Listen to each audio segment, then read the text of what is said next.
puntualidad española y norteamericana esta noche. Son las 7, vamos a empezar la mesa redonda aquí en Middlebury College. Yo soy Kim Griffin, la directora de Middlebury College. Este evento lo organizamos entre Middlebury College y la Universidad Europea de Madrid, con colaboración de muchas otras instituciones que iremos presentando según pase la noche. Primero de todo, pues el aviso del cine, por favor apagar los móviles para no interrumpir los ponentes, por favor.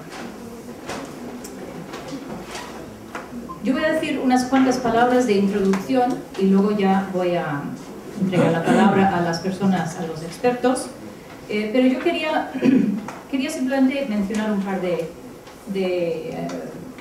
asuntos, de ideas, de pensamientos que he tenido a lo largo del día de hoy y bueno, desde que empezamos a organizar esto. Yo es que últimamente viajo mucho en tren. Entonces, bueno, Renfe, bueno, los que llevamos muchos años aquí en España, los que son españoles recuerdan Renfe más bien por los antiguos trenes express, que era una denominación muy irónica porque eran los trenes más lentos, pero se llamaban express, ¿no? Pero bueno, ahora como nos transporta Renfe por la península con muchísima rapidez, incluso más rápidamente que Iberia, que los aviones, pues casi no da tiempo de leer ya los trenes, porque es que vamos tan rápido que se acaba enseguida el viaje. Pero de todas maneras, últimamente, como digo, pues a mí me ha dado un poco de oportunidad de ponerme un poco al día con los acontecimientos electorales, que es muy difícil con la cantidad de información que hay por ahí fuera. Entonces se necesita bastantes horas en tren para leer y ponerse uno al día. Pero yo leyendo, sobre todo esta mañana que he venido de Logroño en el tren, pues leyendo voy descubriendo unas cosas un poco sorprendentes que quería compartir. La primera sorpresa que me llevé esta mañana es que voy descubriendo, y llevo ya unos días pensándolo, es que España y los Estados Unidos se han fundido, ¿no? Es una cosa muy, muy curiosa. A ver si funciona. España, Estados Unidos, ya sé que está al revés, pero un momento.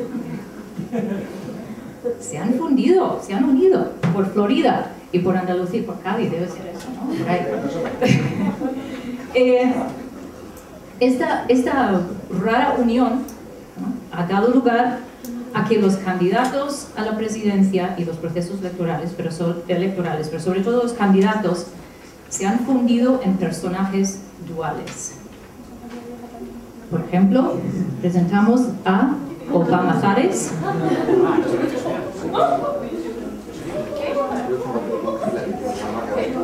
y a Hillary Clinton. Este fotomontaje no lo he hecho yo, este es del País de esta mañana, que me sorprendió muchísimo porque venía pensando un poco lo mismo, entonces fue sorprendente.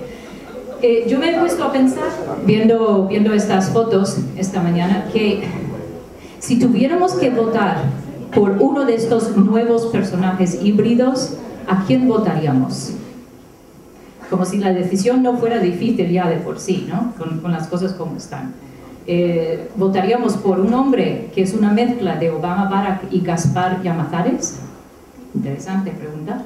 ¿O votaríamos a una mujer que es una mezcla de Hillary Clinton y Rosa Díez? Aún más interesante. En todo caso, un poco lío. La segunda sorpresa que, pensando esta mañana en el tren, es que me he dado cuenta de que se va a decidir, creo que por primera vez, se va a decidir los resultados de las elecciones primero en un mundo virtual mucho antes que en un mundo real. La influencia de la llamada sabiduría de muchedumbres aporta ya tal cantidad de información, verídica y falsa, debo decir, que los candidatos casi no tienen nada más que decir, está toda la información ahí fuera. Y lo que tienen que recurrir es al carisma para ganar. O sea, ¿quién tiene más carisma? Es básicamente lo que estoy viendo. Los candidatos no son los únicos protagonistas, ni muchísimo menos, son los bloggers, los chatters, los web estadísticos, los revelas secretos, los opinadores. tienen muchísimo más que decir casi que los candidatos, porque tienen el foro. ¿Será verdad que el Internet va camino de crear una verdadera democracia? Mal que les pese a algunos, por cierto. Los votantes ahora solamente tenemos que decidir cuál de los candidatos es más elegante. Según el periódico esta mañana, Norman Mailer considera elegante sinónimo de carismático. Así que, ¿quién es el candidato más elegante? Y la tercera sorpresa es que el interés por las elecciones se está viendo en personas de un rango de edades muchísimo más amplio. Es decir, hay una participación mucho más amplio que antes había. Según las estadísticas, esto es creo que es de la campaña de Obama, por cierto, no lo sabía cuando lo cogí. Según las estadísticas, una media del 40% de los jóvenes entre 4 y 24 años, o sea, niños de 4 años, ¿no?, vieron el debate entre Zapatero y Rajoy el lunes pasado. No sé, es un poco curiosa, ¿no?, esa idea. En todo caso, otra pregunta que me hacía, ¿será que los futuros presidentes serán decididos por bloggers de 4 años que convencen a sus amiguitos en Facebook? Posible. Pronto alguien va a descubrir que bajar la edad de votar puede ser muy beneficioso y harán una especie de gerrymandering de comunidades virtuales por edad en vez de por geografía.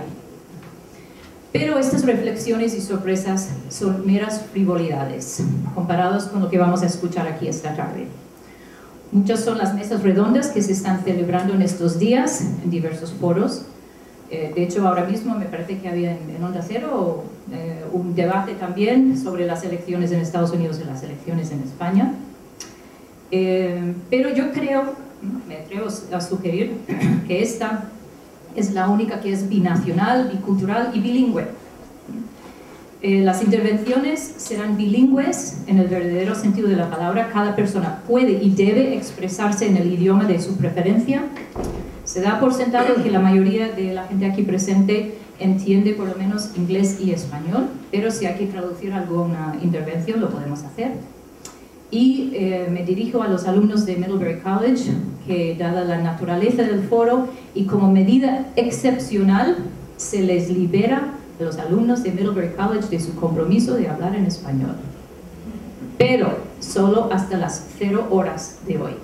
A las 12, otra vez, español. Y finalmente me queda decir, y luego ya damos apertura a la mesa redonda, me queda decir que esta mesa redonda pretende ser, la idea detrás de esta mesa, es que la mesa sea una fuente de información, no un lugar de debate. Bastantes lugares de debate hay en estos días y en estos meses. Esto más bien es una fuente de información, así que ruego a todos los participantes y los asistentes que se ciñan al objetivo de impartir de forma didáctica información, ¿no? Información que pueda contribuir a que los españoles aquí presentes entiendan mejor las elecciones en Estados Unidos y sobre todo que los norteamericanos entiendan mejor las elecciones españolas. Nos honran con su presencia hoy pues una serie de personas que tú los quieres presentar, que va a presentar Jorge Jiménez, profesor de la Universidad Europea de Madrid y colaborador fiel de Middlebury College también, quien es el que va a moderar la mesa. Jorge. Bueno, pues lo primero, gracias a vosotros por estar aquí, por mostrar ese interés por este tema, por tomaros la molestia y el tiempo de venir, acudir, escuchar, que os interese. Gracias sinceramente de nuestra parte. Gracias también a Kim, a Gaby, a Elena por la organización absolutamente eficiente, rápida y maravillosa, ¿no? Ya es de costumbre en ellos. La organización de esta mesa son los que han llevado el peso de todo y lo han hecho fabulosamente. Así que gracias a ellos también. Yo voy a rápidamente a explicar el porqué de esta mesa y paso a casi que la presentación para que sea más rápido y más dinámico. Pues os voy presentando rápidamente cada uno de vosotros porque tenéis una presentación todos en el programa y no me gustaría ser redundante.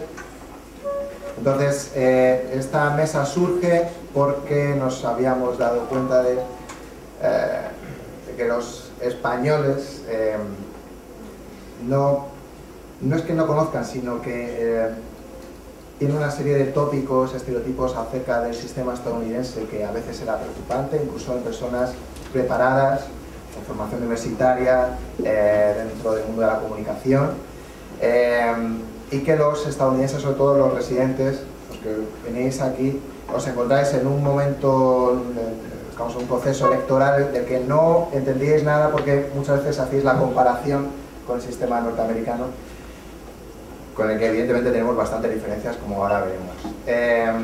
Así que, dada la convergencia de los dos procesos, decidimos traerlos aquí, compararlos in situ, que cada representante de cada partido mayoritario, porque evidentemente hay otros partidos con también, en el caso de Español, representación parlamentaria, pero no queríamos hacerlo demasiado extenso, imaginaos lo que hubiera sido esto, entonces nos hemos quedado con los que tienen más representación. Queríamos que ellos os explicaran personalmente cuáles son los puntos de cada programa, que pudiéramos un poco hacer esa comparación entre el sistema americano, el español, que pudiéramos aclarar puntos de duda, dudas que tengáis, que podáis hacerla. Por eso también hay dos profesores invitados, además de los representantes de cada partido.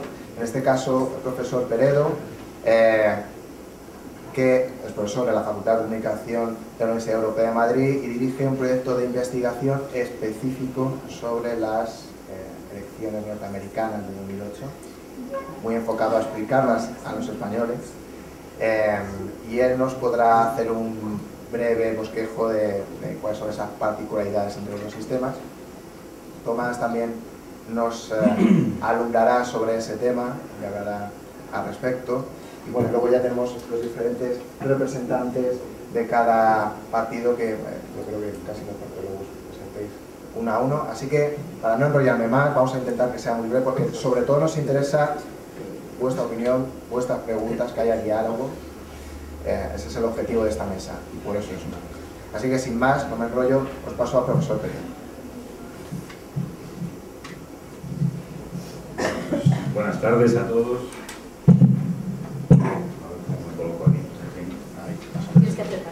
Vale, fenomenal. Muchas gracias a todos, a Jorge, muchas gracias Kim, y muchas gracias a la organización del Colegio Pillsbury por esta invitación, que me ha accedido gustosísimamente porque en primer lugar es un tema de interés, como ha señalado Jorge, del interés de la Facultad de Comunicación de la Universidad Europea de Madrid, pero yo creo que es un interés también social y periodístico. Yo soy periodista de formación también. Bueno, pues seguir estos dos procesos electorales que ha señalado Kim, que han coincidido en el tiempo y que yo creo que marcan un hito en ambos países, aunque yo diría que es más importante el hito que están marcando en los Estados Unidos. A mí la primera cuestión, hombre, pues naturalmente viendo el mundo de la universidad y teniendo a los representantes de los partidos políticos, yo voy a hacer una introducción un poquito más académica, que espero que no sea más rollo, y no me voy a significar antes decía, aquí está la derecha y aquí está la izquierda, pues me preguntaréis si esto y qué posición estará. Pues exactamente la que debe estar un periodista, es decir, enfrente de los dos, que en este caso es una posición que intenta, desde el punto de vista ya muy personal, moderar siempre el discurso, intentar encontrar un discurso que sea lo más moderado, centrado en el caso de las confrontaciones políticas, en el caso de confrontaciones entre los grupos. Bien, dicho esto, y así se me podrá ver un poquito por donde cojeo, yo empezaría diciendo lo siguiente. Mirad, los que estamos, los españoles estamos aquí, vemos las elecciones norteamericanas con un extraordinario interés. Ese extraordinario interés pues lo reflejan los medios de comunicación, lo reflejan la opinión pública. Tenemos lleno este auditorio, desde esta mañana lleno el auditorio de la universidad. Tendremos lleno el 4 de noviembre, el martes de noviembre, la fiesta en la que se elige al presidente. Generan un enorme interés y entonces uno dirá, hombre, es que claro, los Estados Unidos es la potencia hegemónica, es la gran superpotencia. Resulta que en 1830, cuando Estados Unidos no era una potencia hegemónica, ni muchísimo menos, ni tan siquiera una potencia, cuando era poco más que un estado recién nacido, otro europeo, llamado Alexis de Tocqueville, también se interesó por las elecciones americanas. Se interesó exactamente igual que estáis interesados vosotros y que estoy interesado yo por estas elecciones.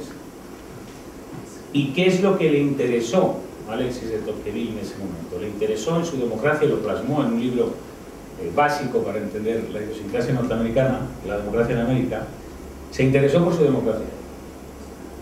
Se interesó exactamente por lo que nos está interesando a nosotros, es decir, por ver ese debate, por ver esa movilización de los compromisarios, por ver ese interés de la opinión pública norteamericana, por ver esa posibilidad de que un candidato nuevo, prácticamente desconocido, no, pero muy innovador en su perfil, pueda ser presidente de Estados Unidos, por ver con interés que un presidente tan nefasto como el presidente Bush haya sido capaz de ser reelegido en un país como los Estados Unidos, que es el baluarte de las libertades, por ver cómo es posible que el Partido Republicano, que aquí lo consideramos como el partido de la extrema derecha y tal, y tal, y tal, acaba de elegir un candidato moderado, acaba de elegir o de liderar con un candidato moderado, con un candidato centrista, con un candidato que va a romper con la herencia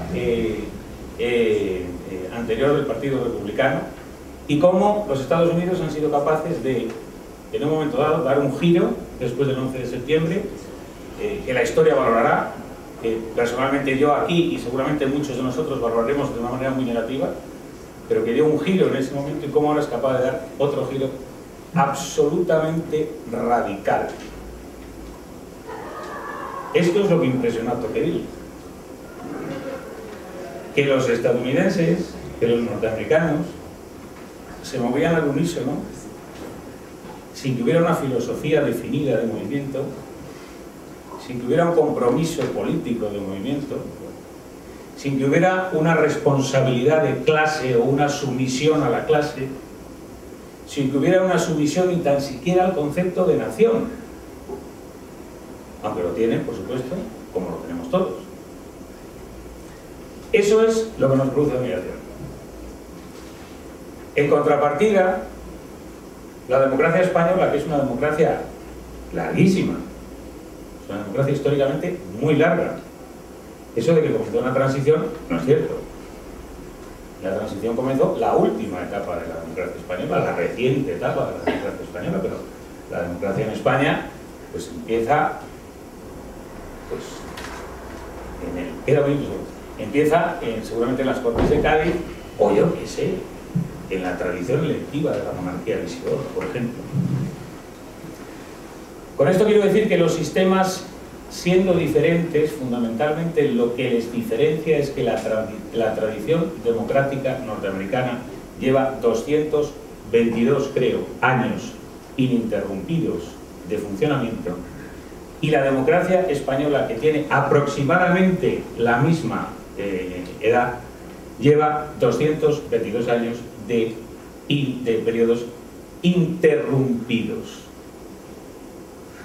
De ahí que nuestros líderes políticos estén enfrascados en los motivos de esas interrupciones, ya sea la guerra civil, ya sea los atentados contra, digamos, el Estado, ya sea el periodo franquista, etcétera, etcétera. Cuando dentro de algunos años vean la democracia española de un noble norteamericano, aunque no será marqués, porque en ese caso, como se dice en las bromas, solamente Duke Ellington es el único aristócrata, o era el único aristócrata en los Estados Unidos, venga a observar las elecciones españolas y las observe con interés, que lo tiene, y mucho, seguramente conseguirá admirar la continuidad de un sistema democrático, la manera de ensamblarse los políticos y los partidos con una sociedad, la manera de producirse una alternancia en el poder de una manera fluida y sin enfrentamientos, la manera de entenderse los dos grandes partidos políticos que hoy parece que están enfrentados en los Estados Unidos, y sin embargo los republicanos moderados y los demócratas moderados votan a favor las mismas leyes y rechazan las mismas leyes desde hace años y décadas y décadas. Yo creo que esa es la clave fundamental para entender un poquito la diferencia. Yo creo que coincido con Kim que esa diferencia de interrupción y no interrupción está también en los blogs. Nosotros estamos en esta democracia, en esta elección, que como sabéis será el Parlamento y no el presidente directamente. Estamos en la situación en la que estaban los norteamericanos hace 8 años, es decir, los debates No los está ganando Zapatero y Rajoy, los están ganando el Iñaki Gabilondo y Jiménez Dos Santos. En esas estamos. Seguramente cuando el blogger de 4 años vea el debate, pero no escuche la COPE o vea la 4, es cuando estaremos en un sistema democrático 8 años más veterano, que es el que estamos viviendo ahora en los Estados Unidos con los bloggers. Yo creo que ambos tenemos que aprender, por supuesto, y coincido con Kim en que la fusión de ambos países, el interés entre ambos países, es un interés creciente y sostenible. Muchas gracias. Pasamos a continuación a escuchar a Tomás.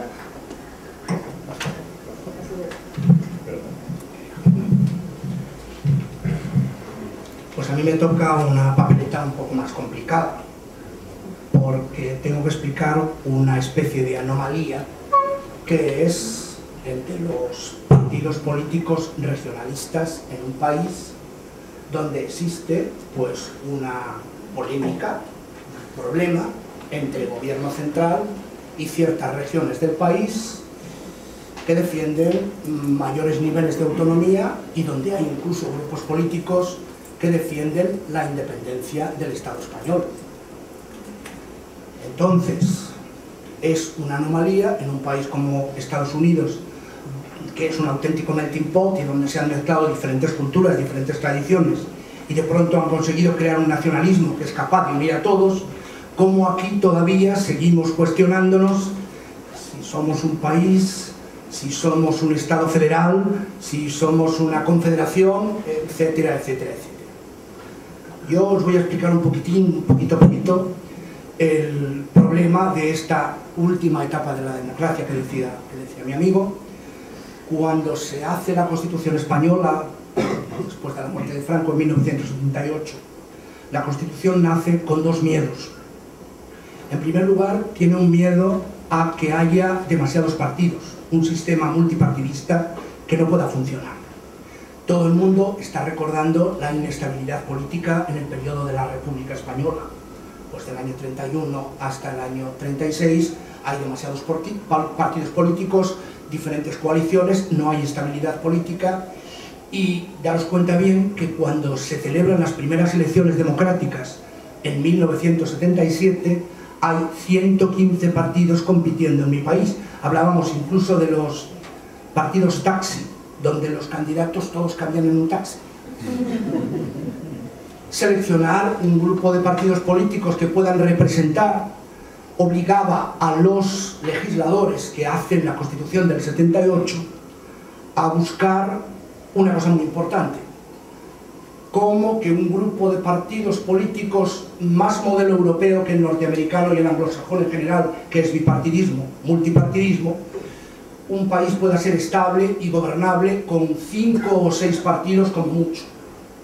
Entonces buscan unos antecedentes en las constituciones europeas que se han hecho después de la Guerra Mundial, y buscan el modelo de la Constitución italiana de 1947, buscan el modelo de la Constitución alemana de 1949, buscan el modelo de la Constitución francesa de 1958, de la Cuarta República del General de Gaulle, para consolidar un grupo de partidos que no será un bipartidismo, pero que puedan formar gobiernos de coalición, como está pasando en otros países de nuestro entorno europeo.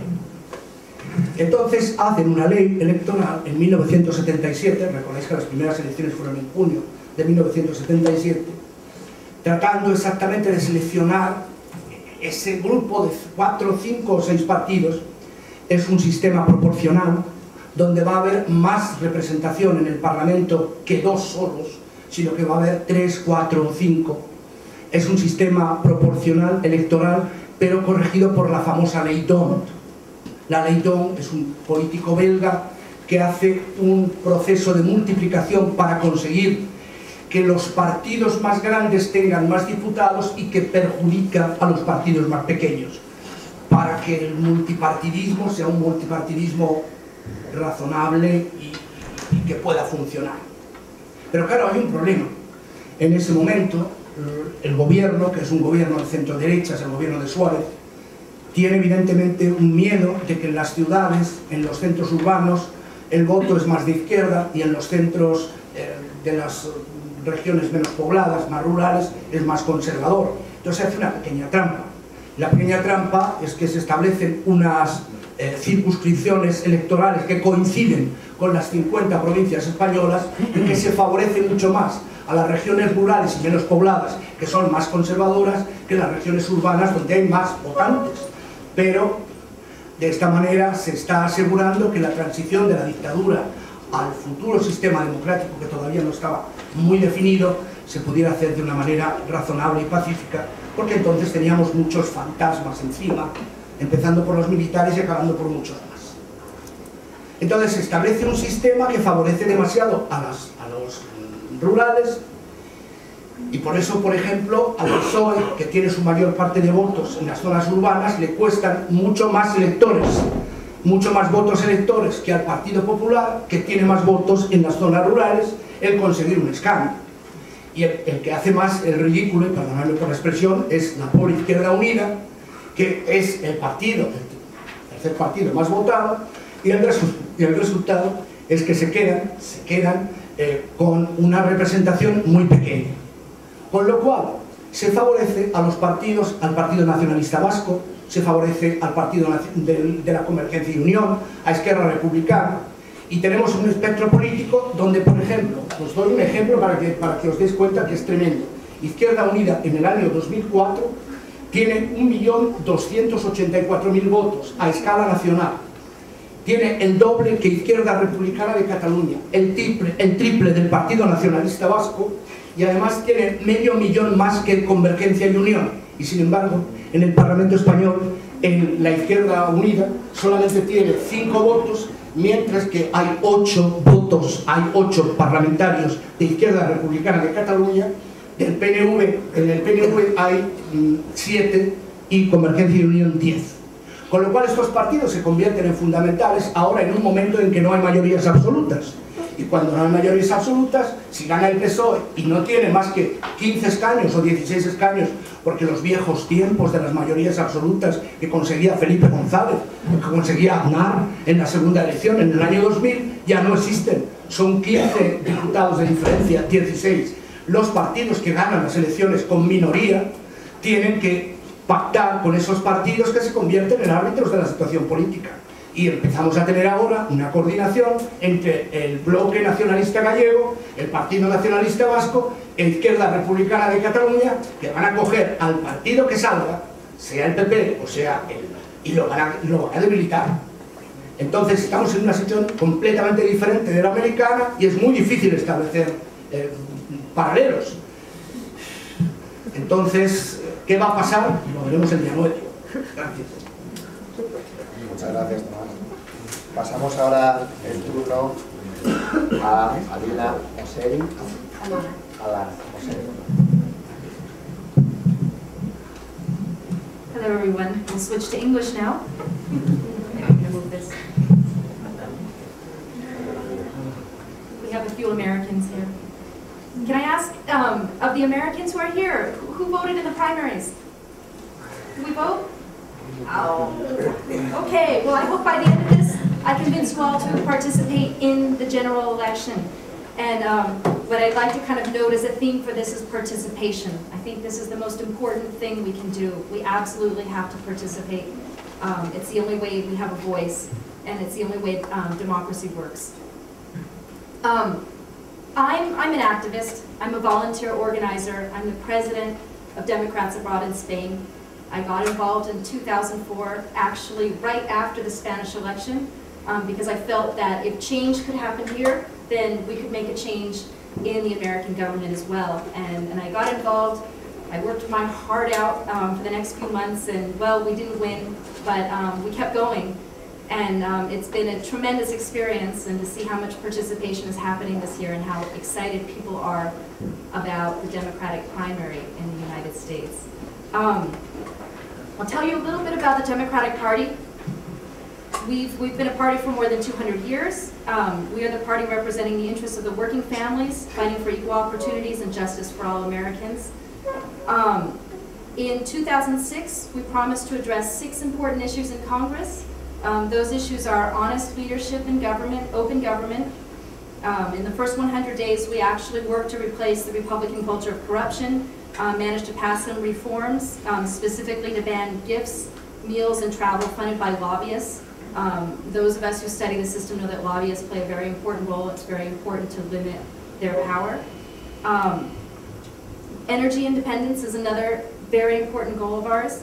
The energy bill that was recently passed includes increased auto mileage for the first time in decades, increased production of ethanol, spurs research on fuel-efficient vehicles, saves taxpayer dollars by increasing efficiency in government buildings, and ensures gas prices are not manipulated.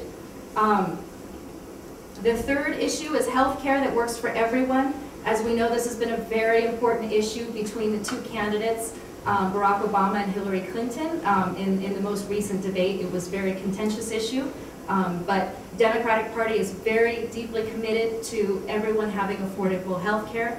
We know we've presented numerous times, I'm going to start speaking in Spanglish now, the child health care reform. We'd like to expand the program that's already working well. Bush continues to veto that. We'll see if we get it through. We'll keep working on that.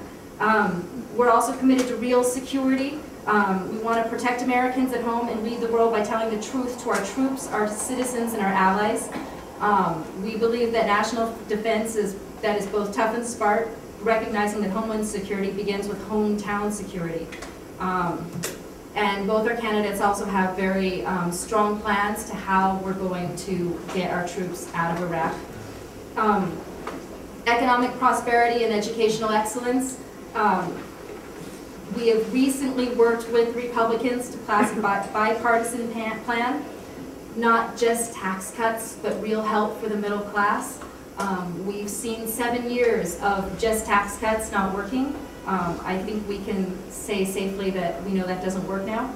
And then our sixth point is retirement security. I could talk all day about Democratic policy, but I'm not an expert on it, and I would really encourage all of you to read up on it. It's your responsibility as a citizen to know these policies and know where you stand on them. Once again, I'm gonna emphasize participation, right? I want to talk a little bit about Democrats Abroad. We were founded in 1964, and we are the overseas branch of the Democratic Party. We have chapters or country committees in over 34 countries and active members in, we've been saying over 100 countries, but in our new our global primary that took place 3 weeks ago, we actually had votes from 160 countries throughout the world. So it's truly a tremendous effort. Just this year, for the first time ever, we held a global primary. What does that mean? Well, because the Democrats Abroad is the actual overseas branch of the Democratic Party, we count as a state committee within the party. So just like any other state, we send our delegates to convention. We're in the process right now of selecting those individuals. We have 22 delegates, 11 votes at convention, and 8 of those are superdelegates, the famous superdelegates we've been hearing about, who are in fact our 6 DNC members, plus our international president and vice president. Our global primary, for the first time, we had a primary instead of a caucus system to select these delegates. And what was exciting was we held it online. So for the first time ever, an American living in any part of the world had the chance to participate in that primary, which I think is really exciting. We received a lot of press both here in Spain and internationally for this, and I think it's very significant. I would say also what's been significant about this campaign is participation from the campaigns. Following the pattern of Howard Dean, we've seen Barack Obama do tremendous things in organizing, grassroots organizing, and I think that really is a tribute to why his campaign has moved so quickly.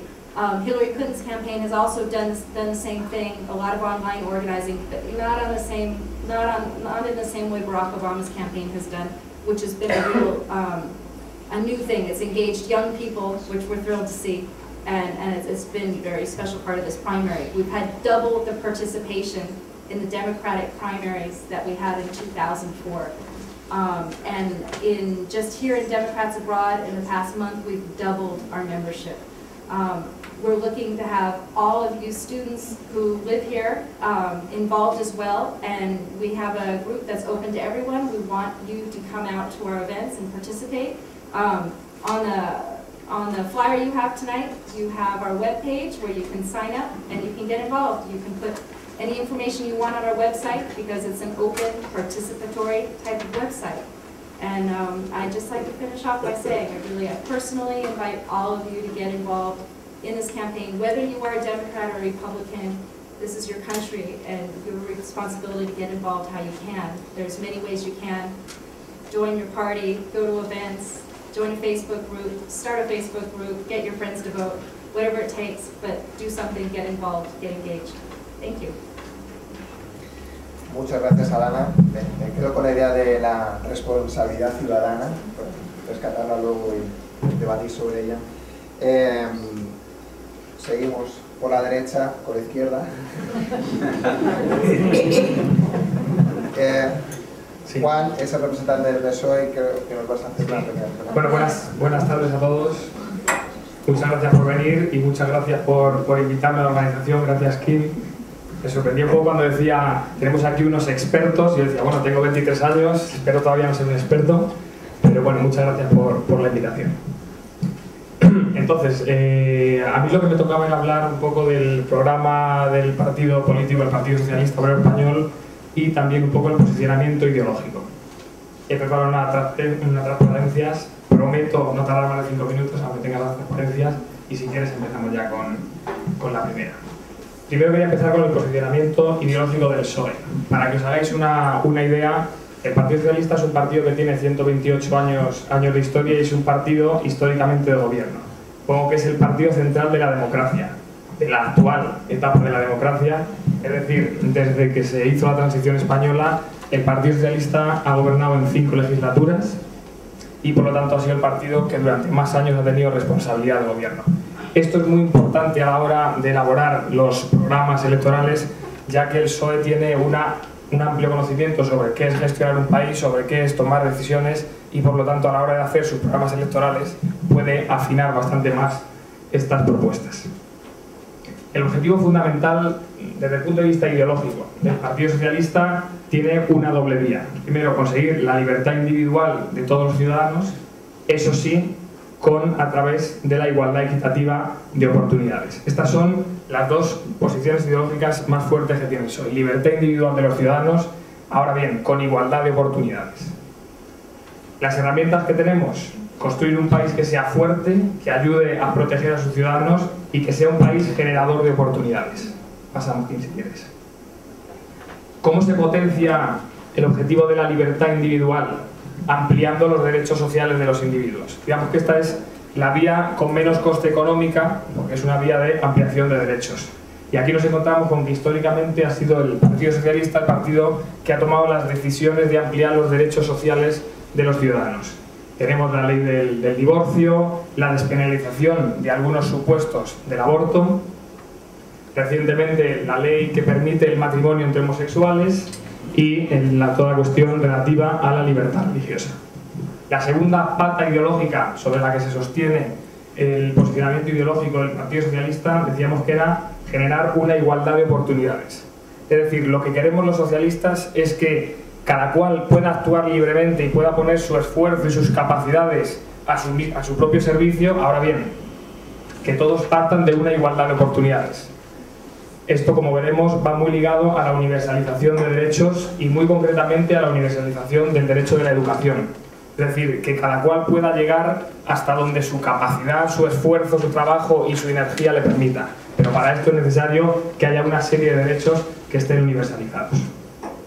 ¿Proceso de universalización de estos derechos? Pues igualmente, como decíamos, en la cuestión de la ampliación de derechos sociales, también ha sido el Partido Socialista el que ha protagonizado esta universalización de derechos. Durante los años 80, la universalización del sistema público sanitario, es decir, que todo ciudadano que estuviera en España, españoles o extranjeros, tuvieran el derecho de una atención sanitaria gratuita, educación se logró en los años 80 universalizar no solo el derecho, sino la obligación de que todos los niños tuvieran que estar escolarizados y tuvieran la obligación de estar en el sistema educativo. Universalización de las pensiones. Todo aquel que hubiera terminado su vida laboral tiene el derecho de tener acceso a unas pensiones y durante esta legislatura se ha puesto la primera piedra de ampliar y de ir hacia la universalización de un nuevo derecho, que es la atención a las personas dependientes, atención a los minusválidos, a las personas mayores que ya no pueden valerse por sí mismas y que necesitan de la ayuda de terceras personas. Se ha aprobado la ley de dependencia, que lo que pretende es universalizar el derecho de todas estas personas a ser atendidos. Luego pongo que en función del desarrollo del país cubrimos unas etapas. Cada año se consigue una mayor protección. El crecimiento lo deben notar todos. ¿Qué quiere decir esto? Que vivimos en un país, que es España, que hoy por hoy es la 8ª potencia mundial. Ya hemos superado en renta per cápita incluso a Italia.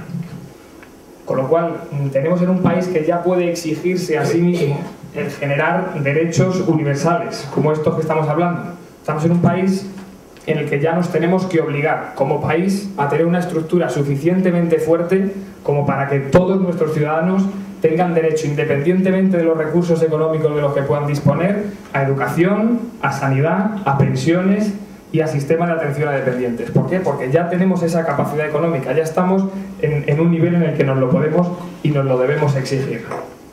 Yo antes uso un ejemplo que es, mire, el que quiera comprarse un BMW o un Mercedes, que se lo compre, no hay ningún problema y tiene la libertad de poder comprarse ese coche.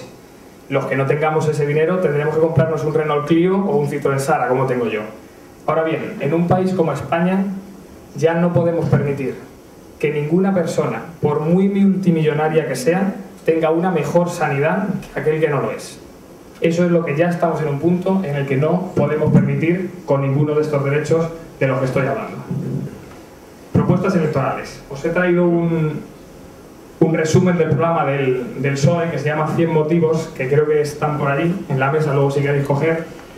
Y bueno, como os digo, es un resumen del programa, pues si hubiera tenido que traer el programa, hubiera tenido que traer una furgoneta, porque el programa es bastante grande, lo tenéis en la página del Partido Socialista y en todo caso ahí tenéis el documento, podéis ver las propuestas. Luego si queréis, sí que me interesa más el coloquio si tenéis alguna pregunta concreta, pero en principio pilotando sobre los dos ejes fundamentales que hemos visto: más libertades, profundización en la ley de igualdad, ampliar el permiso de paternidad y maternidad, emancipación de los jóvenes y, en cuanto a más derechos, empleo y de calidad, cubrir el sistema de educación infantil, salud bucodental y profundizar y desarrollar la atención a los dependientes. Esas son las líneas generales del programa y luego, como os digo, si queréis, entramos a profundizar un poco más.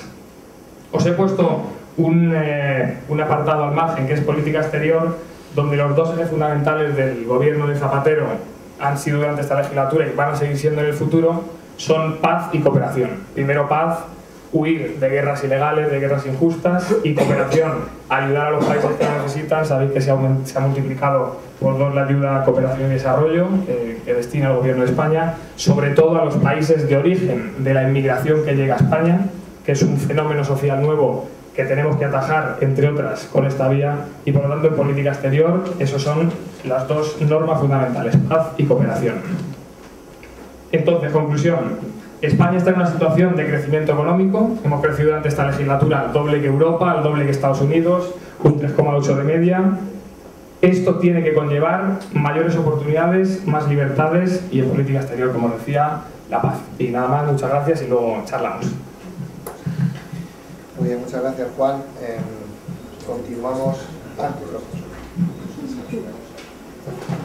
Continuamos con Ricardo, que es el presidente de Nuevas Generaciones en Majadahonda. Nuevas Generaciones son las juventudes del Partido Popular.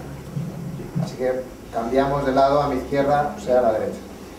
Buenas tardes, muchas gracias, Jorge. También quería agradecer a Kim, a Elena y a Gabriel y al resto de organizadores esta tarde tan agradable. La verdad es que cuando se pusieron en contacto conmigo no pude más que alegrarme y aceptar, como no, mi presencia aquí, pues, para hablar un poco del programa con el que el Partido Popular se va a presentar a las elecciones del próximo día 9.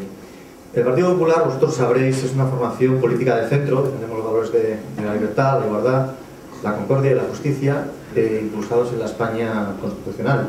Es un partido que ha nacido en democracia y que asume la tradición del liberalismo español surgida de la Constitución de Cádiz de 1912. Defendemos la libertad porque pensamos que es el fundamento de la dignidad de la persona y el motor del progreso y el bienestar de los ciudadanos. Las políticas liberales son las políticas, a mi entender y a entender del Partido Popular, que más libres hacen a la gente, que más riqueza generan, y son las políticas que se han demostrado más acertadas para el progreso.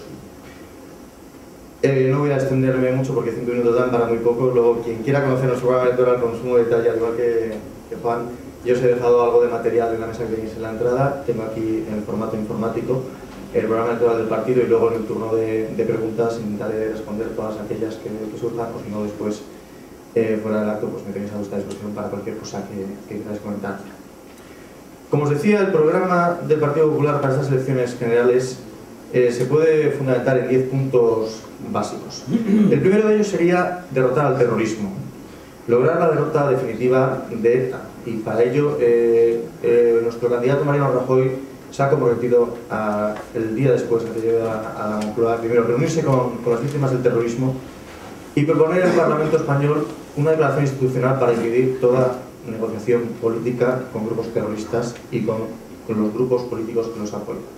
Es decir, una firmeza en la aplicación de la ley y asimismo expulsar a los terroristas de las instituciones democráticas, como hace unos años se había producido, y ahora desgraciadamente volvemos a tener presencia de grupos que apoyan el terrorismo o que miran para otro lado. Se trata de construir una España entre todos, restablecer el diálogo y el consenso que nos ha acompañado a los españoles desde la Constitución Española de 1978, desde el periodo de la transición, en el que todos los partidos, insisto, todos los partidos, y mayoritariamente, y es un logro que hay que reconocer históricamente, los partidos de izquierda, en particular el Partido Comunista de España y el Partido Socialista, pusieron mucho de su mano para que ahora mismo estemos donde estamos ahora, en el periodo más fructífero y más longevo de democracia en nuestro país. El Partido Popular se tiene como obligación de garantizar la estabilidad de la España constitucional y la debilidad del Estado de las autonomías. Tenemos que ser un país estable, tenemos que tener una sociedad igualitaria. España tiene que ser un país cohesionado, solidario y que cuente con iguales oportunidades para su desarrollo todos los españoles, independientemente de la comunidad autónoma en la que residen. España tiene que seguir siendo un país seguro, debe ser un país más seguro. El Partido Popular se ha propuesto luchar contra la delincuencia garantizando la seguridad ciudadana, un tema recurrente que ya ha salido en esa intervención y del que yo me alegro y espero que no haya un turno de debate. Para ello, vamos a aumentar la dotación de medios materiales y humanos en las fuerzas de seguridad del Estado y vamos a introducir cambios en la legislación penal de nuestro país para permitir una lucha más eficaz contra la delincuencia y conseguir así una mayor rapidez y eficacia de la justicia. Con respecto a política exterior, nos proponemos recuperar nuestra voz en el mundo. Debemos conseguir que España vuelva a ocupar el lugar que le corresponde, al lado de las democracias más importantes del mundo, defendiendo nuestros intereses nacionales y cumpliendo con las responsabilidades que debe desempeñar España en la comunidad internacional. A nivel interior, tenemos que hacer de España una de las 5 economías más avanzadas del mundo. Aspiramos a convertir España en una de las 5 principales economías del mundo, con mejores niveles de competitividad económica y una mayor capacidad de atracción de la inversión extranjera. Debemos crear un marco institucional que propicie confianza al inversor, una apuesta por la libertad y por las reformas, un fuerte compromiso en educación, en innovación y en estabilidad presupuestaria, rigor en la gestión del gasto público y reducción de impuestos. Nuestro candidato Mariano Rajoy ya ha avanzado una serie de medidas. Va a proponer poner en marcha la mayor rebaja de impuestos de la democracia. Más de 7 millones de mileuristas no van a pagar el IRPF, más de 3 millones de mujeres van a tener una deducción de hasta 1.000 euros al año y además nos hemos comprometido a subir 150 euros al mes las pensiones más bajas y las pensiones de viudedad. Pero todo ello no se puede conseguir sin unos niveles aceptables de empleo. Nuestra ambición es alcanzar un nivel de empleo elevado en España, sobre todo para mujeres, para jóvenes y para mayores, los colectivos más desfavorecidos. Nuestro objetivo es que todos los trabajadores puedan, a lo largo de toda su vida profesional, mantener y mejorar sus oportunidades de trabajo. Y un pilar también para nosotros, igual que ha comentado mi compañero del Partido Socialista, es la educación. Tenemos que conseguir uno de los mejores sistemas educativos. Es decir, unos sistemas basados en la calidad de la educación y en la libertad de los padres para elegir el mejor centro de formación de sus hijos. Y un sistema educativo basado en el mérito, en el esfuerzo, en la responsabilidad, en el respeto y en la tolerancia. Con eso conseguiremos una sociedad más igualitaria. Y con eso conseguiremos que entre todos España sea un mejor país, a la altura del resto de los países de nuestro entorno, y entre todos yo creo que con Mariano Rajoy a la cabeza podremos hacer de España una de las mejores democracias del mundo. Para ello solo tendremos que esperar 10 días, y después de esos 10 días, viendo mi cara o viendo la de mi compañero del Partido Socialista, veremos qué confianza hemos conseguido de los españoles. Muchísimas gracias. Pues muchas gracias, Ricardo, y vamos a pasar ya al último ponente de la tarde, James Dawson, representante de los republicanos en España.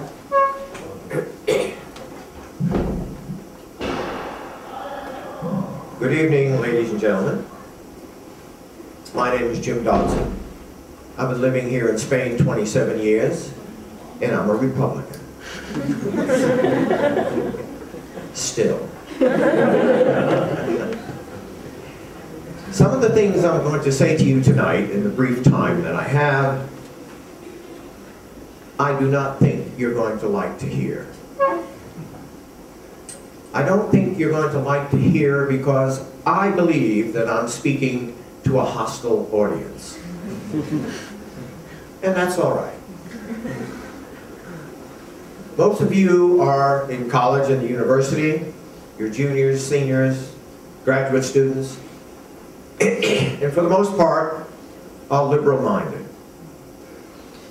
And liberal-minded people tend to get this way at the universities and at the colleges. You get this way because of not only what your faculty, professors are teaching you, presenting to you, but you get this way because you're in a group. Liberals are group people. Liberals are people who like to feel, who care. Now, there's nothing wrong with that while you are where you are. But shortly in your lives, you're going to have to graduate and go out into the real world and get yourself a full-time job. When you do that, reality will start to set in. And it will start to set in rather rapidly. You heard tonight from our friends at PSOE, who, with the PowerPoint, had the word derecha, derechas, derechas, all over the place. This means your rights. You think now, perhaps, that you have a right to a job and right to a living wage. No, you don't. You think, perhaps, that you have right to universal health care. After all, Hillary said so. But you don't. What you have the right to is to keep the earnings, a part of them, that you earn. What part? In the United States, you can look at giving, in the beginning, 25% up to 40% of what you earn to your partner, the U.S. government. And your partner, the U.S. government, doesn't go away. They will be there all of your lives. And they will try to impose themselves on you. Now, what does this have to do with being Republican? Republicans believe in the individual. We believe in individual rights. We believe in privacy. And we believe in your right to keep what you earn and not spread it out to the masses who haven't earned it. Now, my colleague at the end, Alana, mentioned several points, and I'll just briefly cover those and turn the microphone back. Education. What do we do about education reform in the United States? We are trying to reform the educational system there as Spain is. George Bush came out with a program in his first term, No Child Left Behind, with all sorts of government funds, supposedly, to prop up our system and make sure we have a first-class educational system. It's not working. Why doesn't it work? This is really not important, but it's not working. The problem is government. We need to get government out of the schools and allow the schools to be independent. You can do this with a voucher system. More complicated than we should go into now. Just my position on that. Healthcare, I mentioned. I believe we all have the right to healthcare from our own earnings, not from what we would get from our big brother government. There's too much government in our lives. Healthcare, you say, oh yes, but there are many, many people who can't afford healthcare. Well then, these people who you might want to label less fortunate, implying that those who have are fortunate and lucky to be at the top, and those who don't have are unfortunate or unlucky to be at the bottom. The top and the bottom is a matter of choice. Choices. This is what you have to be careful of. When you graduate and get a job, you have to make choices. And hopefully, these choices will be for yourself as an individual. And then naturally, you're going to fall right into the Republican Party. Mr. Chairman.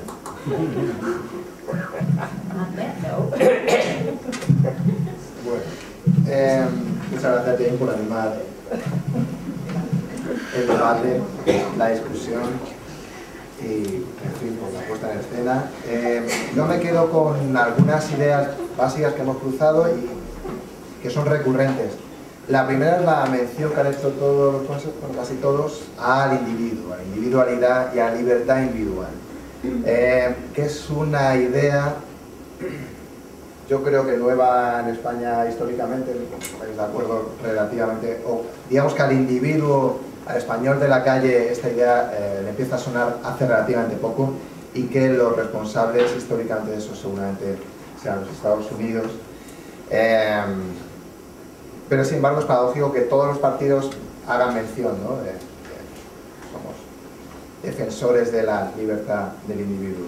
Eso por un lado. Por otro, la mención a algunos puntos fijos y claves recurrentes en todos los programas, básicamente educación y sanidad.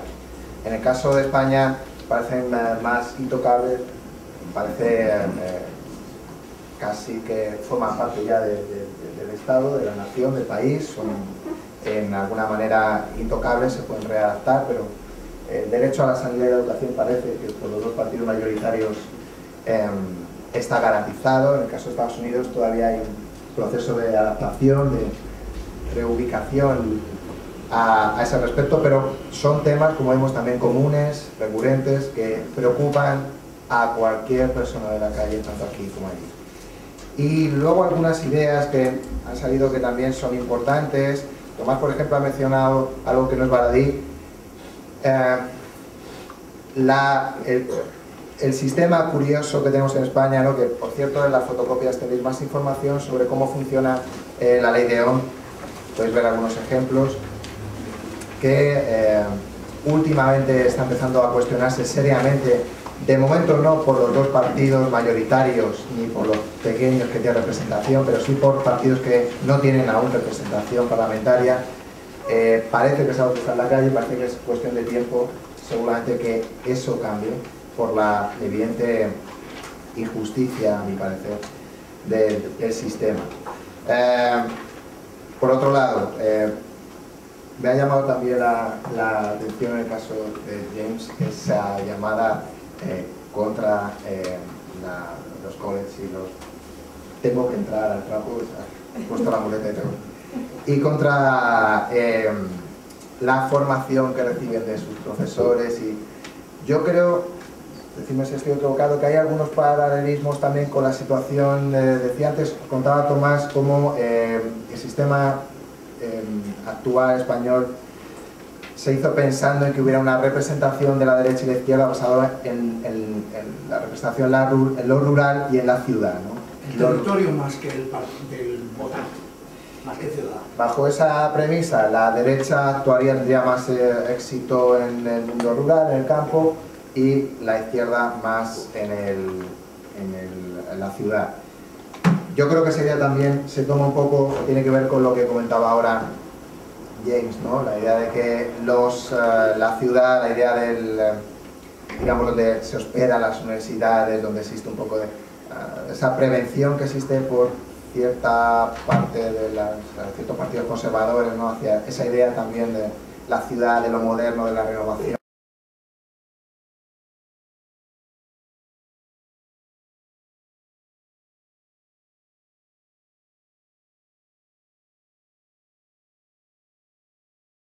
Dos políticos jóvenes de diferentes partidos, también se da en los ayuntamientos, también se da en los parlamentos autonómicos, en el Congreso de los Diputados.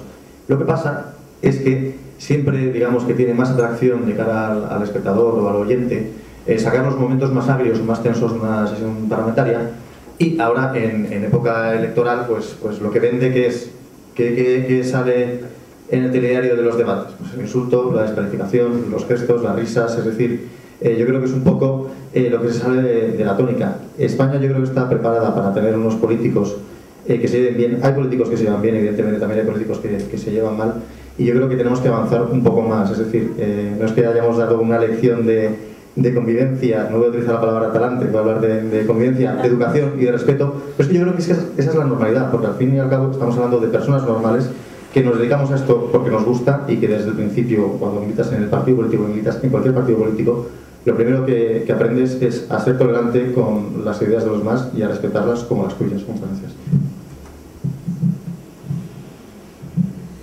No, yo lo que quería comentar, por ejemplo, que os deis cuenta, y tiene mucho que ver con lo que tú comentabas antes, la falta de sentido, por ejemplo, de los debates.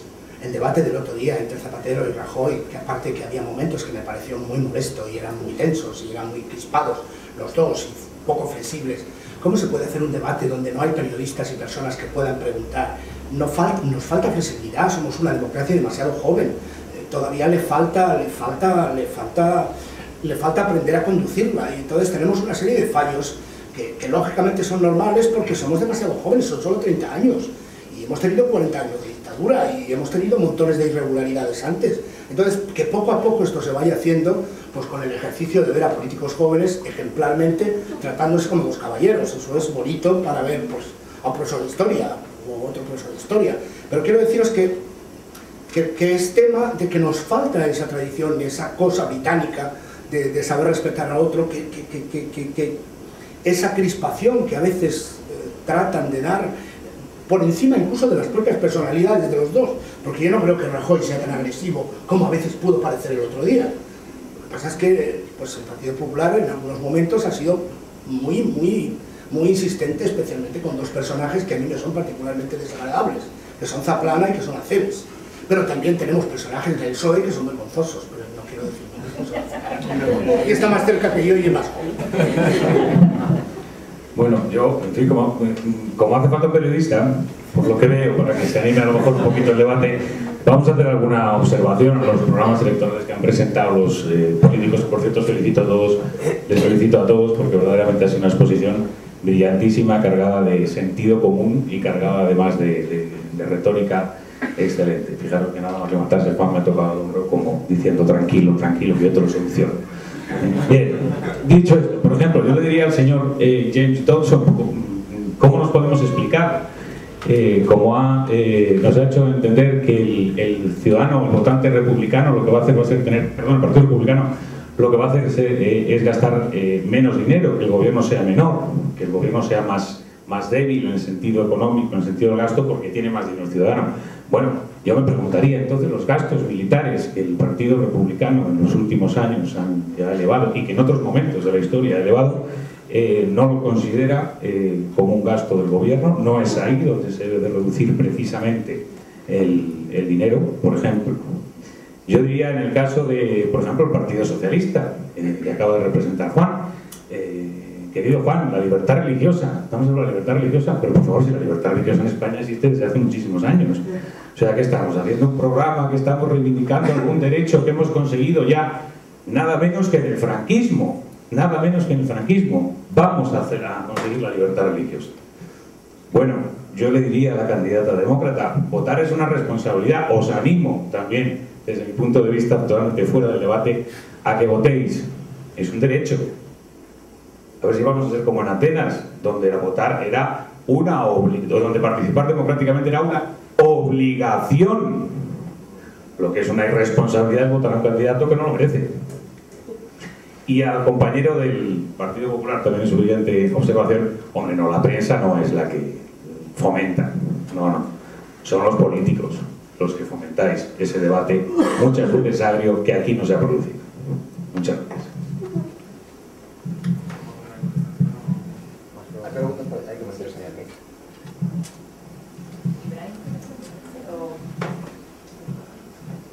Es que no sé quién estaba primero, uno de los dos. Sí, bueno, quería... ¿Se oye o qué? Sí, pero tienes que acercarlo Así, mucho. me acerco, vale. No, me ha chocado esto un poco, ¿no? Me estoy asimilando, ¿no? Hay varias cosas que me han sorprendido con el chico del PSOE, que has dicho que el PSOE ha estado ampliando libertades o tal.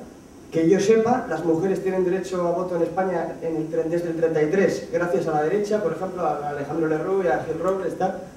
Y luego me ha sorprendido lo que has dicho de la sanidad. Yo creo que un partido que sé que sería de izquierdas, efectivamente debería defender que la sanidad y la educación deben ser iguales para todo el mundo, ¿no? Pero lo que hace tu partido, lo que está fomentando es precisamente un modelo de Estado que es totalmente contrario a eso, ¿no? A que la sanidad y la educación sea igual para todo el mundo. Por eso me ha parecido así un poco como una cierta incongruencia. Y nada más, era solo una percepción que me parece nada más. Creo que sé a dónde va el micrófono. Yo quería hacer una pregunta a los dos representantes del Partido Norteamericanos, y es cómo se sienten ellos que son reflejados en los medios españoles. Mayoritariamente, me temo, la mayoría de los medios de comunicación españoles son prodemócratas, o por lo menos dedican más espacio a los demócratas, al menos ahora mismo. No sé si es así o si en otras elecciones, más o menos. Pero bueno, quería intercambiar con ellos cómo os sentís reflejados en los medios de comunicación, si sentís que la imagen es más o menos justa, real, si acusan de algún estereotipo, no sé. Dejamos a Juan contestar Sí. al último. Perdón. Bueno, muchas gracias por tu aportación. Y bueno, primero contestar con respecto a la cuestión de la libertad religiosa. Ya sabemos que históricamente en España ha habido libertad religiosa. Ahora bien, todos somos conscientes de que ha habido digamos que el ámbito de poder de la Iglesia ha sido muy amplio hasta hace muy pocos años. Por ejemplo, con el tema de la educación, ¿no? Yo creo que ahí todavía queda mucho por hacer, y desde luego nuestros votantes todavía nos demandan mucho en cuanto al tema del sistema educativo, limitar en parte el poder de la Iglesia que tiene en este ámbito. Y luego contestando a ti, que no recuerdo tu nombre, ¿cuál era? John. Pues John, muchas gracias por tu aportación. Y bueno, varias cosas. Primero, el voto de mujeres, que fue en el año 32 durante la República, hubo diputados del PSOE que votaron a favor. En todo caso, yo tengo que decir que el voto para... Y de izquierdas en general, así me dicen. Votantes diputados del PSOE votaron a favor, y luego la izquierda en general también. Aunque es verdad que hubo división por alguna diputada... Pablo Iglesias y esto no estaba... No, el PSOE tiene diputados que votaron a favor. Luego es verdad que alguna diputada no votó a favor. En todo caso, yo de lo que quería hablar en mi intervención es de que durante esta legislatura, siendo uno de los pilares del PSOE la ampliación de los derechos sociales y de las libertades públicas, se han llevado a cabo medidas tan importantes como es, por ejemplo, la libertad de los homosexuales para contraer matrimonio, que hasta esta legislatura no lo tenían, y eso es una ampliación de derechos sociales claros. Y luego, en cuanto al tema de mujeres, por supuesto, la ley de igualdad. La ley de igualdad que se aprueba en el Parlamento sin el apoyo del Partido Popular, también hay que decirlo, que evidentemente recoge un catálogo de derechos y de seguridades para las mujeres bastante importantes. Y luego, en cuanto a la sanidad, pues en parte te voy a dar la razón. Y nosotros tuvimos un acto en Soto hace unos meses con Ramón Jáuregui, que es un diputado del Partido Socialista, y una de las preguntas que le hice es que yo estoy de acuerdo contigo en cuanto a que un Estado gobernado por los socialistas tiene que buscar todos los resortes y todas las medidas necesarias para garantizar que la sanidad de un madrileño por ser madrileño no puede ser peor que la sanidad de un catalán por ser catalán, cosa que hoy por hoy se está produciendo, evidentemente. ¿Qué ocurre? Que el problema de la distribución del poder en España y la cesión de las competencias a las comunidades autónomas hace que éstas tengan la competencia sobre muchos temas y sobre algunos tan importantes como la sanidad y la educación. Es decir, la responsabilidad de la sanidad en Madrid es del gobierno autonómico, evidentemente. Entonces, la calidad del servicio sanitario en Madrid es responsabilidad del gobierno autonómico, que no está dirigido por el Partido Socialista. Esto es un problema importante y serio, y yo creo que esto tenemos, tanto unos como otros, que analizarlo y que entenderlo, porque no podemos permitir, como te decía, que un catalán tenga derecho a tener mejor sanidad que un madrileño. En eso estoy de acuerdo contigo. Ahora bien, la Constitución que tenemos es la que tenemos y los estatutos de autonomía son los que tenemos. Si alguna comunidad autónoma no quiere ejercer sus competencias, que solicite la modificación de su estatuto y que renuncie a las competencias. Que a mí esto me hace mucha gracia. Dicen que el gobierno central nos dé dinero. No, mire usted, esa competencia es suya porque lo dice su estatuto de autonomía. Si usted no quiere asumirla, proponga una reforma de su estatuto de autonomía y renuncie a ella, que el Estado la asume subsidiariamente, como dice la Constitución. Entonces sí que es verdad que aquí hay mucho que trabajar y, por supuesto, porque son competencias muy serias, como sobre todo educación y sanidad. Vamos a preguntar, pues dejamos si queréis la pregunta para el final y vamos pasando la voz a los estudiantes.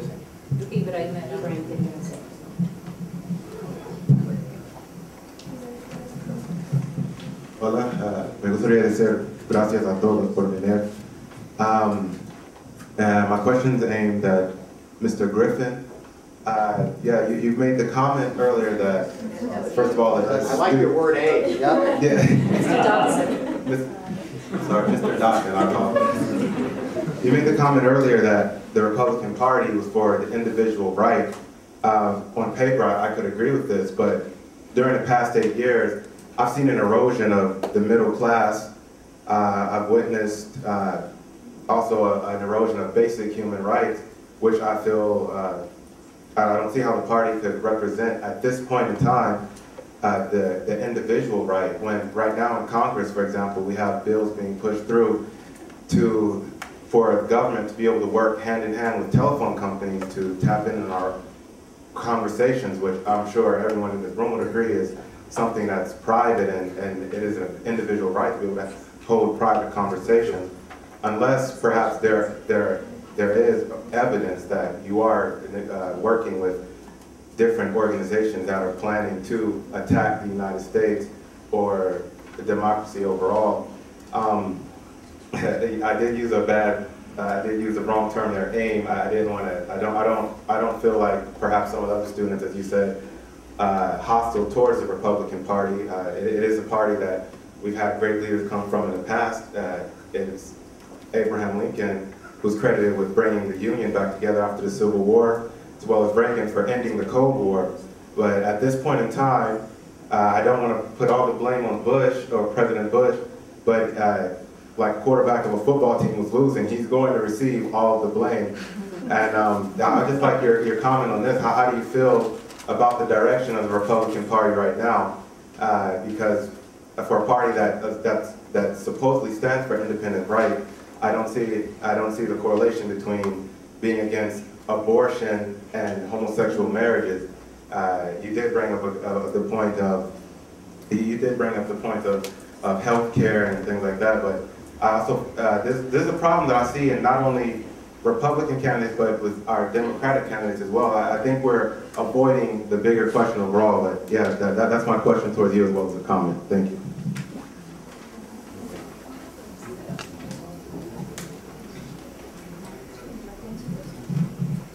Well, you did cover quite a bit there. Thank you for your question. No, I will not get into homosexual marriages or abortion. However, on privacy and individual rights, you have a point. You have a point, however. The feeling is, at least from the Republican standpoint on phone tapping and homeland security and causing us all major problems when we go through airport security, take off your shoes, all of these things. It gets to the point when you say, caramba, this is a little bit too much. However, there have not been any more attacks on the United States since 11 September 2001. This particular, quote, draconian measures seem to be working. And so I just simply fall back on that. Can I defend somebody digging into my pocket to find out how much money I have? No, I don't believe that that's right any more than you would. But the facts are, we are now at war. People tend to forget this over the years, but we're still at war. There are people out there who don't want us around anymore. And this is why these things are being done. I don't like being hassled any more than anybody else does. However, there we are. Now, the direction of the Republican Party, where is it going? My goodness. We have extremists just like the Democrats do. And I certainly am not an extremist. I am not ultra-right. I'm a middle, moderate person that believes in individual rights and believes in our ability to continue these things. Where is the Republican Party taking the country? Hopefully they're going to take us to a better economy, more prosperity for everybody, better infrastructures, on and on and on. That's enough.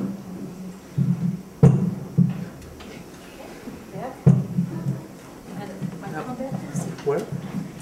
This young man in the brown jacket. Mr. Dodson. Aha. I want to ask you again, how can you mention the word democracy and the word rights when the Republicans, like, I mean, when we talk about democracy, when the UN had a council sitting down to see if they were going to go to war in Iraq or not, the US just didn't really care about the opinion of the UN members. I mean, you cannot go to a higher sphere of power than the UN. So how can that reflect on the democracy of the United States? What are the Republicans going to respect if they don't even respect the diplomacy of the world? Good question. Can I answer that without the microphone? Then we can move on. Since I have a voice that I can project to the back of the room. You hear everybody? Yeah. Good. How does this reflect on the democracy of the United States, and that the United States acted unilaterally, more or less, had some other countries to come and help in the beginning, even Spain, by going into Iraq? Because what you say is that we didn't pay attention to the opinions of the rest of the world. You're correct. We did not. We did it because we are the people who are under threat. We are the people who are, quote unquote, the bad guys. But they're not the opinions, they're the votes. There's a council, the UN is a group that has been created with certain rules. It's like, I mean, if you go to the Constitution right now and you just scratch that word you don't like and just switch it for something else, there is a proceeding to change the Constitution. There is a proceeding to go to war. And I mean, most of the people would have supported the UN. I mean, I'm not even from Spain, I'm from Mexico. When I saw September 11, I was totally disgusted by the scenes, you know. I mean, what happened was terrible. We were all on your side. But I think the decisions that the United States unilaterally took after that action is what made the rest of the world mad, go against it, you know. Okay, thank you. I think there's another question in the back. With, without microphone, whichever you The microphone is here. What if once it... ¿No se me oye desde aquí? Sí, se oye. Bueno, en primer lugar quería felicitaros, ¿no?, por la calidad y la altura del debate, ¿no?, y de las distintas ponencias. Quería hacer primero unas preguntas, ¿no?, a los candidatos españoles. Candidatos no. Bueno, a los...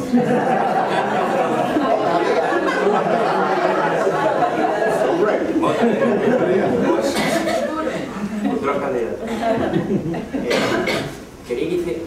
hicierais un ejercicio de reflexión con una alabanza a algo que hace bueno el otro partido político y un ejercicio de crítica hacia lo que hace vuestro propio partido, ¿vale? Y luego a los representantes americanos les quería pedir también un ejercicio de reflexión, pero esta vez un poco distinto, de qué es lo bueno que tiene el sistema político español, y también un ejercicio de autocrítica con el propio sistema americano.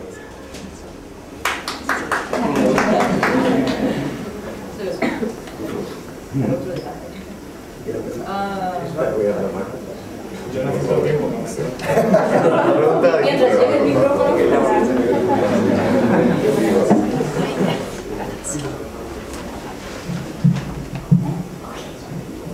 micrófono libre. Bueno, pregunta complicada, ¿no? Veo más fácil el asumir ciertos errores, que sí que creo que podemos asumir, y es algo sobre lo que sí que he pensado más. No tanto sobre los aciertos del Partido Popular, que también trataré de encontrar alguno, pero sí sobre los errores del PSOE, ¿no? Yo creo que el PSOE ha tenido dos errores importantes. Uno ha sido el no haber... el haber entrado al trapo muchas veces del Partido Popular en toda la cuestión de crispación. Es decir, yo creo que a cada ataque hay que responder con una propuesta. A cada... decía Zapatero en algún mitin, aunque luego se ejerció más o menos depende de las etapas, pero a cada ataque con una respuesta, a cada insulto con una sonrisa, a cada exageración con una alternativa. Ese debía ser el método, y es verdad que ha habido ocasiones en las que el PSOE, y aquí sí que asumo responsabilidad, porque también desde mis responsabilidades municipales quizás en ocasiones también hemos caído en este error, y ha sido el colaborar precisamente con este clima de crispación que se ha comentado, que sí que es verdad que en la actual vida política española la hay. Y eso siempre podíamos haber hecho más, siempre podíamos haber contestado de otra forma, más elegantemente, siempre podíamos haber hecho más propuestas y menos críticas. Eso es un error que desde luego hemos cometido. Y en cuanto a aciertos del Partido Popular, te voy a dejar que diga sus errores y pienso sus aciertos. Muy bien, la verdad es que el nivel de nuestro compañero, el nivel político de nuestro compañero lo demuestra con estas patatas calientes que nos deja. Hombre, algo bueno del Partido Socialista es algo muy actual, y es que cada día que pasa va perdiendo intención de voto, y eso pues a mí me parece algo bueno. Por más aparte, yo creo que el Partido Socialista es digno de elogio en algunos casos, en haber mantenido el consenso con el Partido Popular en por ejemplo, algunas reformas de los estatutos de autonomía, el haber querido apoyar, o por lo menos no haber impedido que el Partido Popular, Unión del Pueblo Navarro, siendo la fuerza más votada, haya podido seguir gobernando en una comunidad autónoma tan fundamental para España como es Navarra. Y yo sí me voy a atrever, voy a ser más atrevido que Juan en cuanto a las críticas a mi propio partido. Yo no sé si soy un político no habitual, si lo soy, espero durar en política porque me gusta mucho y que no me corten la cabeza los grandes dirigentes del partido, pero fuera de broma, yo creo que al Partido Popular no supo encajar la derrota electoral del 14 de marzo, sino acostumbrarse a la labor de oposición. El Partido Popular es un partido que ha desarrollado una posición brillante hasta que obtuvo la mayoría simple en el año 96. Brillante. O sea, yo recuerdo los debates parlamentarios y era realmente un partido que por eso ganó las elecciones, porque despertó confianza, seguridad, supo controlar a un gobierno que estaba viciado por tantos años, que se tradujeron en casos de corrupción, de desgaste, de alejamiento con el ciudadano, que al fin y al cabo es el que nos pone y el que nos quita a los políticos. Entonces yo no estaba en el Congreso de los Diputados, yo no fui elegido en el año 2004 para el Congreso. Entonces yo creo que al Partido Popular le costó hacerse solamente tras 8 años de gobierno en la oposición. Y luego evidentemente yo no voy a decir que toda la crispación haya provenido de las filas socialistas, sino que el Partido Popular también ha contribuido a tensar un poco la situación política, porque siempre para un partido que está en la oposición le es beneficioso. Sí, bueno, los aciertos del Partido Popular, que incluyen también fallo del PSOE por contraposición. y es la firmeza, la seguridad que dan en algunas de sus propuestas, que en ocasiones son arriesgadas y aún así las mantienen de forma coherente y constante. Y hablo, por ejemplo, del tema de lucha contra el terrorismo, hablo, por ejemplo, de matrimonios homosexuales, como a pesar de viento y marea, sus posiciones ideológicas las mantienen de forma constante y coherente. Cosa que también, y esta es la segunda vuelta, que asumo como crítica en el PSOE, es verdad que en ocasiones no ha pasado. Es decir, hay posiciones que ha tenido el PSOE que han ido evolucionando por golpe de encuesta, y que aquí que no hay prensa lo digo. Eso es verdad, y eso hay que asumirlo como error y reconocerlo como virtud del Partido Popular. Vamos a dar el turno. Self-criticism and Yeah, I think it was talking about our two systems, which is really always an interesting subject. Being an American who's lived here in Spain for 10 years, I found it fascinating to follow Spanish politics. I have a very good time following it, especially these weeks during the elections. It's crazy, you know, with our own primaries happening and the intensity with which it's happening, and then also to be having a campaign here, you know, for political junkies. It's just a great week. But I'm going to add now what I think is probably one of my favorite things about the Spanish system, and one of my least favorite things about the American system is exactly that, the length of the campaign. And being an activist and an organizer, I'm feeling it, especially this time. I've personally been in campaign mode since 2004, and these last weeks are taking their toll. And I think if it's taking its toll on me, you know, you look at the candidates, you look at Hillary up there, look at Barack up there, and you know they've barely got voices left. You just really wonder, really, how do they do it? I mean, really, it's crazy, and the funding that we need. I just think, you know, 2 years of campaign is over the top, and I really do appreciate that here in Spain. What is it, a 15-day? Is that what it is? The whole 2 time. weeks. Well, yeah, I mean, campaign happens, but officially. And I really think it's smart. I mean, we need Hillary Clinton, Barack Obama in the Senate working, you know, and the same thing with John McCain. They all need to be in the Senate working, and instead they've been campaigning. And I think that, you know, our people deserve better, and I really hope that we do manage to have some real campaign reform. It's a very, very big issue in the United States. If you want to understand our politics, you have to understand our campaigns and how they're financed. It's very, very important. It's something that badly needs reform in our country. Pasamos el turno ahora al Partido Republicano. On Spain and the Partido Popular and the Socialists. The history of the Socialists here was that they were repressed under Franco, and the people were repressed under Franco. And so when Felipe Gonzalez put his hand in the air to be elected president, this country unanimously, almost, gave him the vote. And they were in power for 12 years before the people came to their senses and got the conservatives back in.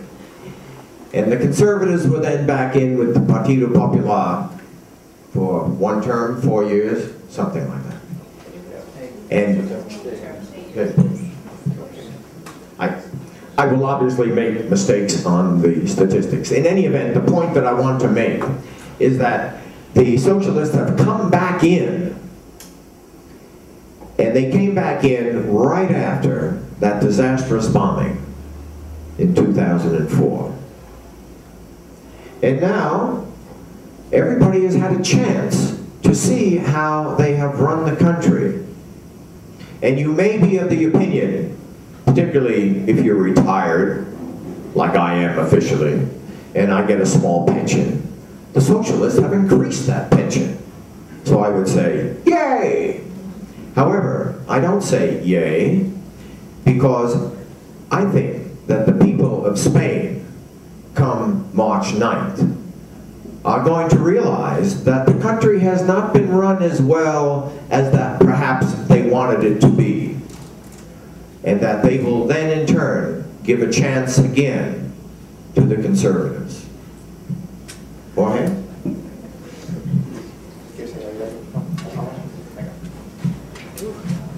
That's people.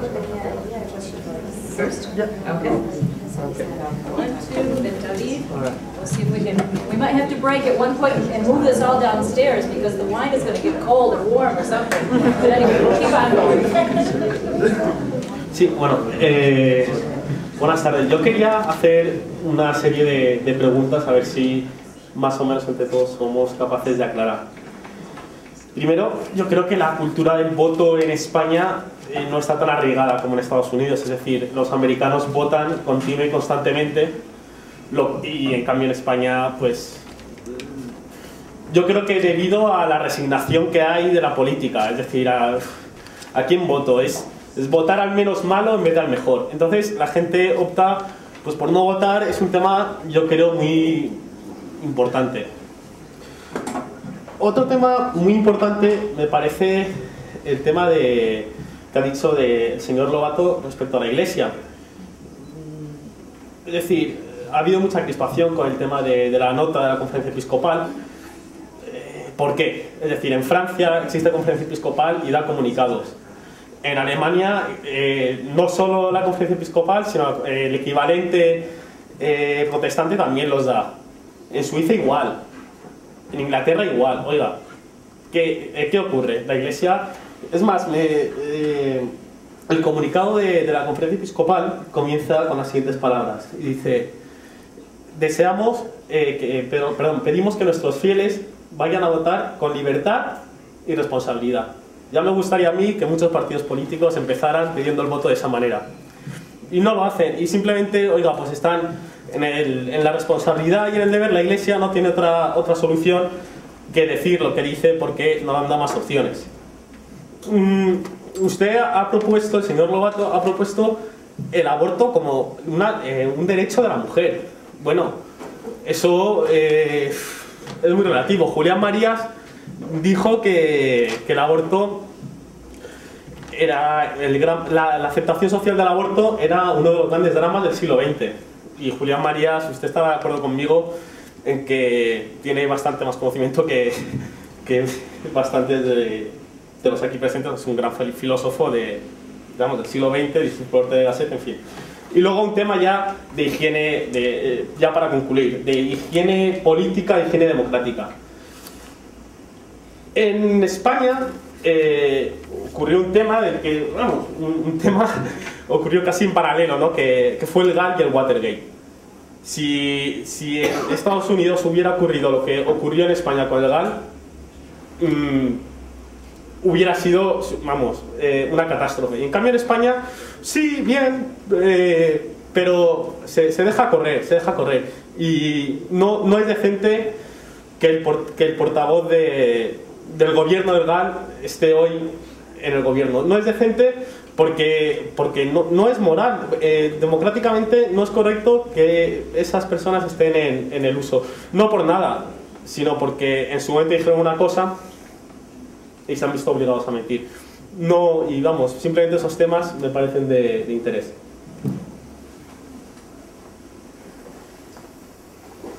¿Me permites hacer una observación? Gracias. Bueno, sí, un poquito. Lo primero, que se ha animado el debate, evidentemente. Te felicito por la pregunta, que ha sido muy, muy incisiva, excepto a lo mejor en esa última parte, que me permite hacer una observación. Con el tema del GAL en España, sobre todo para a lo mejor los... Pero he hecho un paralelismo con Watergate, no sé si ese es... Bueno, el paralelismo, mejor no lo juzgo porque el paralelismo es muy lejano en el tiempo, en el histórico, en el tiempo político y absolutamente en todos. Naturalmente, si Pedro J. Ramírez, que fue el que movió el tema del GAL, emulando al Watergate, ha sido el que ha dicho en un momento dado, te ha sugerido que es un tema paralelo, pues bien, de acuerdo, en ese sentido sí. No tiene absolutamente ningún paralelismo. Esto a nivel de corrupción y de... O sea, yo creo que no, pero sí, además me parece muy bien que lo pienses así. Pero solamente te decía una cosa, porque hay seguramente también estudiantes americanos en la sala. En el caso GAL, en España se juzgó a un gobierno entero, a la cúpula de interior de un gobierno que fue encarcelada. menos Felipe González. Bueno, Felipe González no sé si fue o no fue, pero quiero que tengas esto muy claro, porque la forma de actuación de la justicia española en el caso Gall fue impecable. Y efectivamente, me hubiera gustado ver otros países en una situación tan dolorosa como es para los españoles el terrorismo y las víctimas que causa, haber reaccionado como reaccionó la sociedad española y sus instituciones. Gracias. Yo también quería decirte una cosa. Cuando tú dices, por ejemplo, que en España no se vota o la gente pasa, no tiene sentido lo que estás diciendo. Porque en las últimas elecciones, por ejemplo, en el 2004... Pero eso fue muy puntual. No. Eso fue muy puntual. La participación política en este país es casi un 10, un 15 y un 20% superior a Estados Unidos. En las últimas elecciones vota un 75,66%. En las últimas elecciones americanas no pasan del 50%. Pero, perdóname, en el 1977 es casi un 80%. En el 82 es casi un 85%. Y en 1996 vota un 77,38%. La participación política en este país, precisamente porque la gente le ha cogido un cierto gusto a la democracia, porque no la teníamos durante 40 años, es mucho mayor. Sí. Muchas gracias por tu aportación y por la defensa que ya han hecho anticipada mis compañeros de mesa, que también se la agradezco. Por empezar por el final, la participación en España es enormemente superior en Estados Unidos. Es verdad que en Estados Unidos se vota mucho porque se vota cada 2 años al Senado y a la Cámara de Representantes, pero es verdad que en España supera siempre, en elecciones generales siempre el 70-75%. En autonómicas y municipales en ocasiones se quedan algo menos, pero siempre supera estas cifras. Y en Estados Unidos es difícil que llegue al 50%. Es difícil que llegue, entre otras cosas, porque tienen, perdóname por la voz, estoy un poco malo, que en Estados Unidos sabéis que tiene la gente que inscribirse, es un proceso más complejo y esto es una de las razones que hace también que la participación sea, pero por lo menos de 20 puntos menor de media en los últimos 20 años, seguro. En cuanto a lo de los GAL, pues sí que es verdad que ya se ha hecho un análisis sobre el paralelismo que yo creo que no existe con el Watergate y decir que evidentemente que el GAL fue una cuestión muy problemática, un mal ejemplo de funcionamiento democrático, pero que se asumieron responsabilidades judiciales y políticas todas las del mundo, como no se va a volver a ver nunca. Hubo elecciones, ha habido numerosas elecciones después, se ha juzgado en elecciones al gobierno socialista, claro que se le ha juzgado, y en la justicia hay gente en la cárcel asumiendo responsabilidades por esto que sucedió. Siendo como es un problema tan grave contra el terrorismo, con el grado de visceralidad que conlleva, y lo estamos viendo hoy. Si es que yo oigo algunas intervenciones y digo, pero bueno, es que esta gente montaba otros GAL mañana. Claro, ese es el nivel de visceralidad que tiene hoy. Sin embargo, se asumieron responsabilidades políticas y judiciales con esta cuestión todas las del mundo, como difícilmente vamos a volver a ver. En cuanto a la cuestión del aborto, vamos a ver, el aborto en España es delito. Ahora bien, existen unos supuestos que están despenalizados, que son supuestos tales como violación, malformación del feto, riesgo de muerte de la madre. Evidentemente son supuestos que el Partido Socialista entendió en su momento, junto a la enorme mayoría de la sociedad española, que debían despenalizarse y que generaban un derecho de la mujer a elegir sobre el futuro de su vida y de su integridad física en ocasiones. Esto, claro que lo considero un derecho social adquirido por la mujer y que por supuesto hay que respetar y en algunas ocasiones incluso abrir el debate de la posible ampliación a otras cuestiones como cuestión económica, cuestión social, etcétera, etcétera. Entonces, es un derecho social de la mujer, yo creo que de enorme relevancia y que le da a la mujer una libertad que antes no tenía. Antes la mujer que era violada con 16 años tenía que tener el hijo. Y su vida estaba condicionada por ese delito que habían cometido contra ella. Y no tenía margen de elección. Ahora, gracias a la despenalización de ese supuesto, tiene la libertad y el derecho de poder elegir sobre el futuro de su vida. Entonces lo considero un derecho de la mujer importantísimo. Y en cuanto a lo de la conferencia episcopal, yo ni me he leído el manifiesto ni me lo voy a leer. Ahora bien, a mí sí me gusta que la gente participe en política y que la gente opine, me encanta. Me encanta que opine la iglesia, me encanta que opinen las asociaciones, los colectivos, todo el que quiera opinar. Ahora, lo que me parece una hipocresía es, por parte de algunos, decir que ahora sí hay que hacer caso a la iglesia y cuando decía que no invadiéramos Irak es que la iglesia se equivoca y no tiene que opinar de política. Eso sí me parece una hipocresía.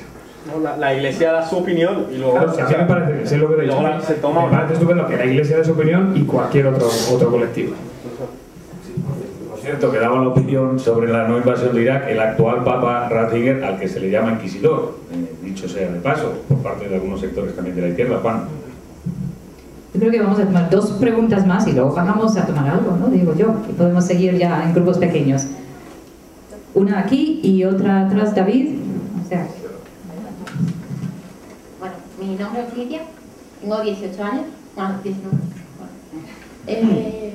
He estudiado periodismo, segundo, y tengo un problema, como supongo que cientos de gente de mi edad, que aún no sé a quién votar el 9 de marzo.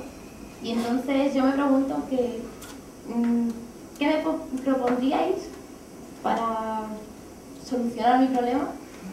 Pero tanto a los dos, a los dos quiero que me lo digáis, porque puesto que estoy tan indecisa, bueno, quiero explicar.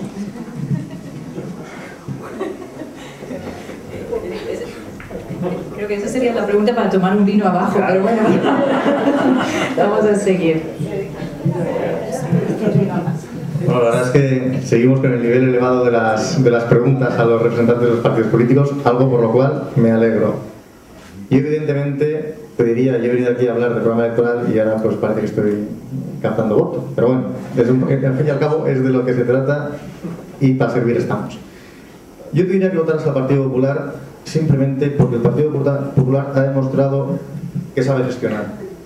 Ha demostrado que España puede ser un país donde cada uno de nosotros tengamos oportunidades. Oportunidades significa encontrar un empleo, poder tener una vivienda a precio asequible, que la presión fiscal para ti, en el caso de ser mujer, sea de una deducción de hasta 1.000 euros al año, como he comentado antes. Los jóvenes dieron los votos al Partido Popular en el año 2000 y fueron los artífices de la mayoría amplia suficiente como para gobernar en solitario José María Aznar. El Partido Popular es el partido que más libre ha hecho a los jóvenes al haber quitado el servicio militar obligatorio. Y eso es algo que, hago autocrítica, no hemos sabido vender. Otra cosa que me había olvidado, buena del Partido Socialista, es que tiene una política de comunicación muchísimo mejor que el Partido Popular. Porque hacen una cosa, dicen, lo aumentan 10 veces y en cambio nosotros es lo contrario, hacemos muchas cosas, pero luego la sensación es que vendemos muy poco lo que hacemos.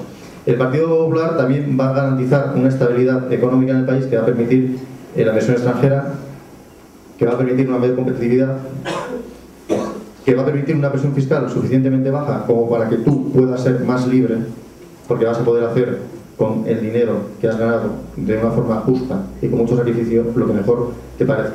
El Partido Popular es el partido que va a apostar por una mejor educación, que a lo mejor a ti por la edad que tienes no te va a influir tanto, pero tus hijos, si ganan el Partido Popular, van a tener una mejor formación que les va a hacer competitivos con el resto de los europeos. Lo primero es que tienes que ir a votar. Eso es lo primero. Porque hay muchísima gente en el mundo, muchísima gente que no tiene el derecho de poder elegir a sus representantes, a aquellos que van a gestionar el dinero que tienen. Por lo tanto, esto es una cuestión que no solo tú tienes que valorarla, sino que a toda la gente de tu edad decirle que ejerzan este derecho que tienen a diferencia de otra mucha gente en el mundo. Y luego te diría, claro, que votaras al Partido Socialista y a Zapatero como presidente. ¿Por qué? Porque ¿cuáles son los problemas que tú vas a tener el día de mañana? Primero, conseguir una beca el año que viene para ir a la universidad. ¿Sabes lo que ha aumentado la cantidad de becas con el gobierno del Partido Socialista y cómo apuesta por una educación pública? Segundo, encontrar un empleo. Sabes que en los últimos 4 años se han creado 3 millones de empleos, más de la mitad han sido para mujeres. Y el compromiso es que en la próxima legislatura se creen otros 2 millones nuevos de empleo.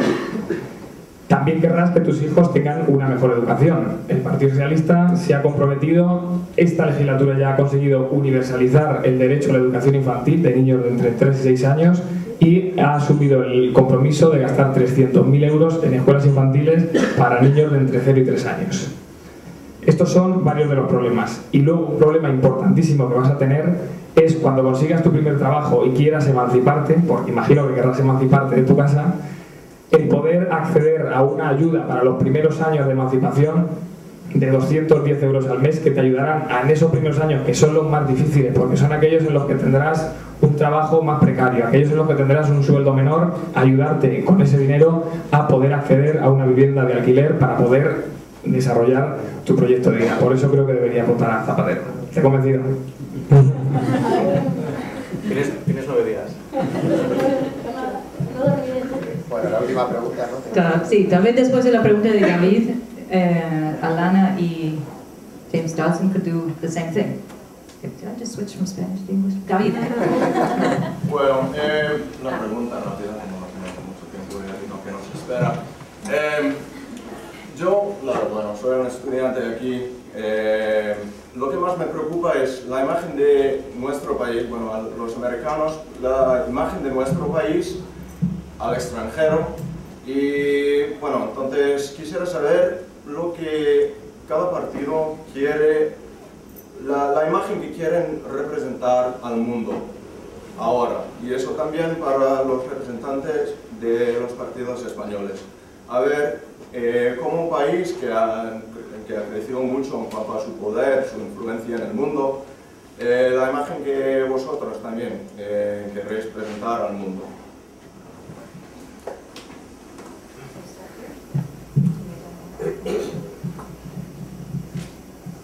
What I understood was that you were asking about our image of the United States here in Spain. Yes. Interestingly enough, In the world. in the world, Yeah. oh, the other world, the rest of the world. The United States is at the top of the hill. And there's a kids game in the United States anyway called King of the Hill. And when the person who is at the top of that little hill, everybody else tries to knock him off. Now, the United States is on the top of the hill still. We're wobbling a little bit in some places. Trade deficits, things like that. The dollar. And so everybody wants to knock them off the top of the hill. And so what we need to do, diplomatically, continue to smile and help the best we can. I think if we change some of our ways, then we can continue to stay at the top of the hill. 100 years from now, continuing on the way we're continuing, we will not be at the top of the hill. Mr. PP. Thank you. Bueno, yo te voy a decir primero cómo veo a Estados Unidos desde la perspectiva de un joven español militante en el Partido Popular. Para mí Estados Unidos es un ejemplo de muchísimas cosas. Tiene el logro de ser el país más poderoso del mundo, por mérito propio, y un país que desde que tiene conciencia de Estado no ha tenido un periodo que no haya sido democrático. Y yo creo que eso es algo digno de elogiar por el resto de países. A modo de curiosidad, te puedo decir que yo en mi despacho tengo en la mesa una bandera de España y una bandera de Estados Unidos. Y cuando queráis vais a verla, para que veáis que estoy diciendo la verdad. ¿Cómo tiene que verse España? Pues como se ha visto hace 4 años. Es decir, un país al lado, y lo he dicho antes, de las democracias más importantes del mundo. Un país comprometido con la defensa de nuestros intereses, pero a su vez solidario con otros países, que debe desempeñar su función en la comunidad internacional, ni más ni menos. Yo prefiero ver a España en una foto junto a líderes democráticos, de las democracias más antiguas y más importantes del mundo, que junto a líderes de dudosa legalidad. Es decir, un país moderno, con una vocación europeísta y atlántica fundamental, y sobre todo con personas sin complejos, que vayan por ahí diciendo muy alegremente que son españoles, que están orgullosos de serlo y que están dispuestos a ayudar a cualquier persona que lo necesite, bien sea dentro de España o fuera de nuestras fronteras.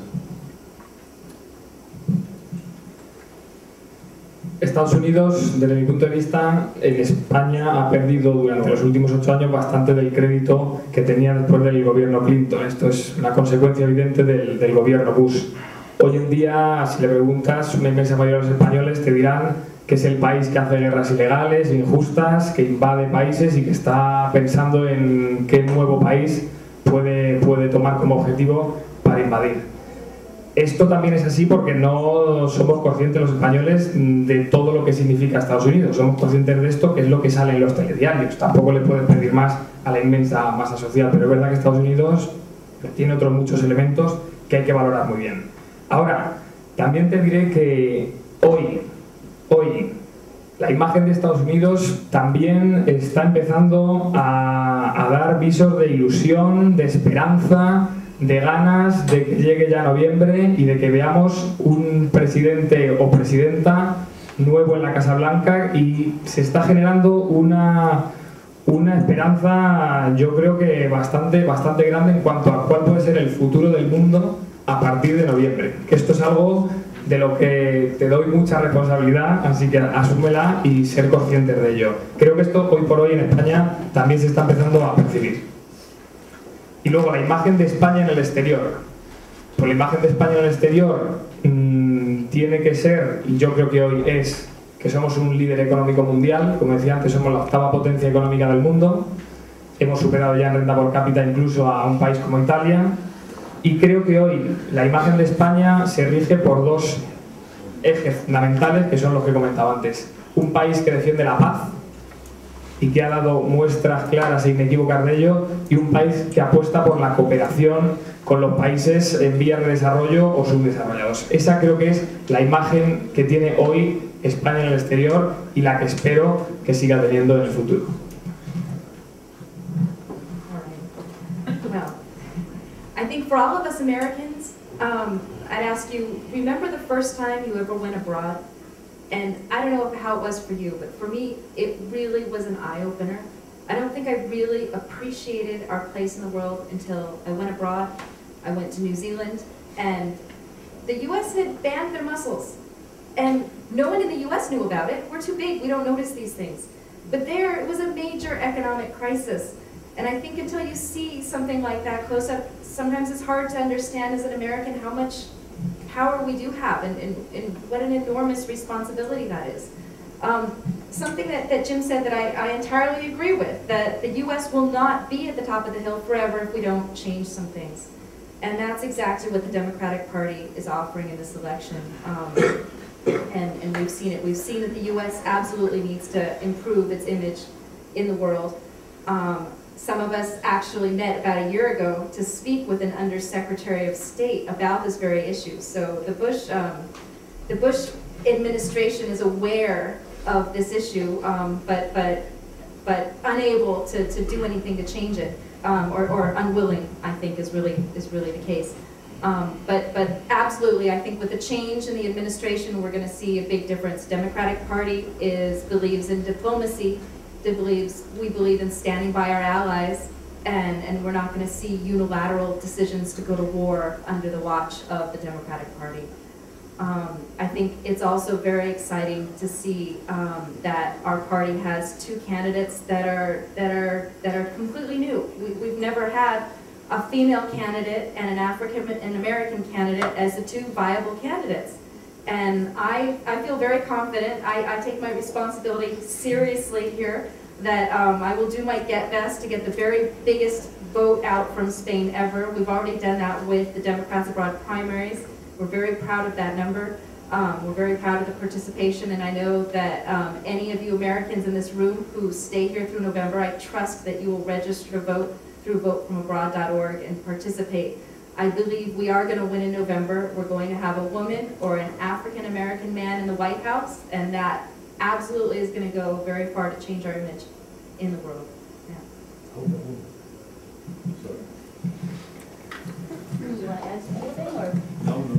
Yo voy a decir unas cosas muy poquitas cosas. Lo que más me gusta de los Estados Unidos son las bibliotecas de las universidades. Algunos de mis estudiantes que me parecen absolutamente fantásticos y casi los adopto como hijos. Y me encanta San Francisco y los paisajes naturales. Y no puedo decir más, porque de política no puedo hablar, porque los últimos 8 años los he sufrido en mi propia sangre y me han salido canas. No, muy bien, nada, yo nada más quería felicitarles a todos los políticos y representantes que han estado aquí. De verdad que ha sido un debate extraordinario, y a todos vosotros yo he disfrutado un montón viniendo aquí, y nada más que felicitaros por la organización, y que por supuesto de todas las intervenciones, que han sido todas muy brillantes, el hecho de que, voy a dar mi opinión política también, el hecho de que una mujer pueda ser presidenta de los Estados Unidos, solamente ese hecho es el más grande de todas las elecciones. Muchas gracias.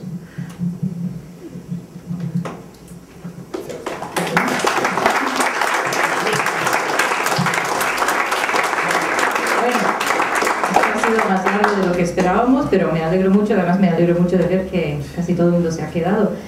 Agradezco enormemente de todo corazón a todas las personas sentadas en esta mesa, profesores, políticos, jubilados, no jubilados, su presencia aquí hoy. Creo que ha sido muy interesante, se ha grabado, esperamos pues utilizarlo en las clases, en internet, en fin. Os agradezco muchísimo. Agradezco también enormemente a Elena Santillana y Gabriel Guillén, que han organizado esto pues de la nada en muy poco tiempo. Agradezco a los alumnos de Middlebury College, subgraduados, graduados, los alumnos de la Universidad Europea de Madrid, que han venido además a participar en un ejercicio con los alumnos antes. Alumnos de otras universidades que me parece que puede haber aquí, de la Carlos III, de universidades fuera de España. ¿Y qué más? ¿A quién más? No. Y a Stefan Schmidt, me parece que también hay una persona que ha colaborado mucho. Pero ya, se acabó. Yo invito a todos los simpatizantes del Partido Popular, del Partido Socialista Obrero Español, del Partido Republicano y del Partido Demócrata a tomar un vino abajo en la tertulia ahora mismo. Thank you.